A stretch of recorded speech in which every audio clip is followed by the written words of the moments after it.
வணக்கம். இந்த ஃபில்டர் பார்த்திங்கன்னா, ஃபிஷ் டேங்க்கில் இருக்கிற அந்த ஃபில்டர் நான் இதை பர்ச்சேஸ் பண்ணி 2 மந்த் இருக்கும். 350க்கு வாங்கினேன். இதில் ஒரு சின்ன பிரச்சனை என்னென்னு கேட்டிங்கன்னா, இந்த ஃபில்டர் பாருங்கள், இந்த ஸ்பாஞ்சு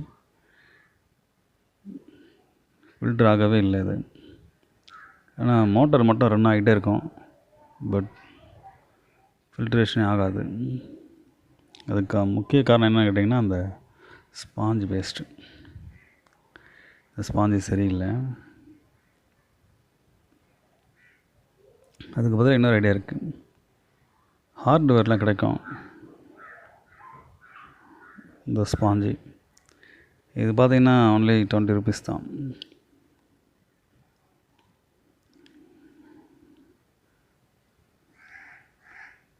இது நல்லா ஃபில்ட்ரேஷன் ஆகுது. நான் யூஸ் பண்ணிக்கிட்டு தான் உங்களுக்கு இந்த வீடியோ போடுறேன்.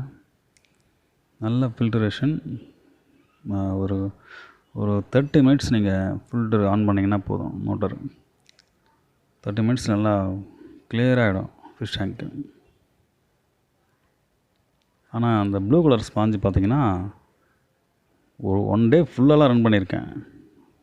1% கூட அது ஃபில்டரேஷனே ஆகாது. நம்ம அந்த அளவு வச்சு அதே போல் இதை பாருங்கள், இதே மாதிரி அந்த ப்ளூ ஸ்பாஞ்சு வச்சே நம்ம அப்படியே அளவெடுத்து இதே போல் நம்ம கட் பண்ணிக்கணும் நைஃப்பில். அவ்வளோதான், ஒரு சின்ன விஷயம் தான் அது. இது போல் நம்ம கட் பண்ணிட்டாலே போதுமானது. ஒன்ஸ் ஒரு டைம் நீங்கள் கட் பண்ணிங்கன்னா கிட்டத்தட்ட 2 yearsக்கு இந்த ஸ்பாஞ்சை நீங்கள் யூஸ் பண்ணலாம். ஒவ்வொரு டைமாக நீங்கள் டேங்க் வாஷ் பண்ணும்போதெல்லாம் அந்த ஸ்பாஞ்சை மட்டும் எடுத்து நல்லா வாட்டரில் அலசிட்டு நீங்கள் திரும்ப அதை யூஸ் பண்ணிக்கலாம். எந்த டேமேஜும் ஆகாது ஸ்பாஞ்சு வந்து. இது போல் கொஞ்சம் எக்ஸ்ட்ராவே வைங்க. ரொம்ப அதே போல் அந்த ப்ளூ கலர் ஸ்பாஞ்சு மாதிரியே கட் பண்ணிடாதீங்க. கொஞ்சம் எக்ஸ்ட்ரா வச்சிங்கன்னா நல்லா டைட்டாக இருக்கும். நல்லா ஃபில்ட்ரேஷன் ஆகும், லீக் ஆகாமல் நல்லா ஃபில்டர் ஆகும். அவ்வளோதான், இது முடிஞ்சிருச்சு. இந்த சென்டரில் மட்டும் ஒரு ஹோல்ஸ் போடணும். அவ்வளோதான், கம்ப்ளீட்டாக ஆகிடுச்சு. நல்லா ஃபில்ட்ரேஷன் ஆகும், சூப்பராகும். 1 dayலாம் ஃபுல்லாலாம் நீங்கள் மோட்ரு போட்டு வைக்கணும் அவசியமே இல்லை. ஒரு 1/2 hour மோட்ரு போட்டாலே போதுமானது. நல்லா ஃபில்டர் ஆகி கிளியராகிடும் டேங்க்கு. ஒரு பிவிசி பைப் ஒன்று எடுத்துக்கோங்க. இதை ஹோல்ஸ் பண்ணுறதுக்காக எலக்ட்ரிக்கல் பைப், இந்த மாதிரி ஒரு பைப் ஒன்று எடுத்துக்கணும். இது எலக்ட்ரிக்கல் பைப்பு தான், 3/4 inch. இது வந்து இந்த சென்டர் பக்கத்தில் வச்சு நல்லா ப்ரெஸ் பண்ணிக்கோங்க அதை. அதே மாதிரி அந்த ஸ்பாஞ்ச் எப்படி இருக்கோ அதே போல் நம்ம அதை ஹோல்ஸ் போடணும். அதே போல் வராது, பட் ஹோல்ஸ் ஆகணும், அது போதும். இது போல் ஹோல்ஸ் பண்ணிக்கோங்க, அவ்வளோதான். நல்லா போட்டு ரொட்டேட் பண்ணிக்கிட்டே இருக்கணும். ரொட்டேட் பண்ணோம்னா அது அப்படியே கட் ஆகிடும் அந்த ரவுண்டு மட்டும்.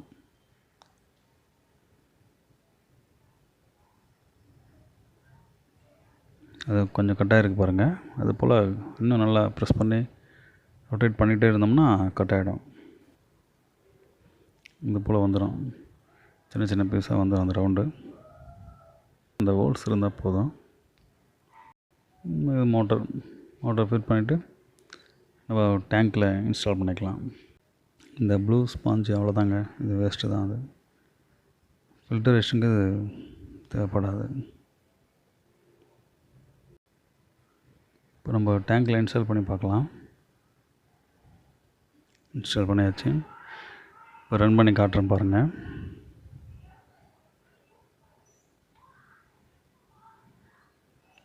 கரெக்டாக 30 minutes ஓடினா போதும், நல்லா கிளியர் ஆகும்.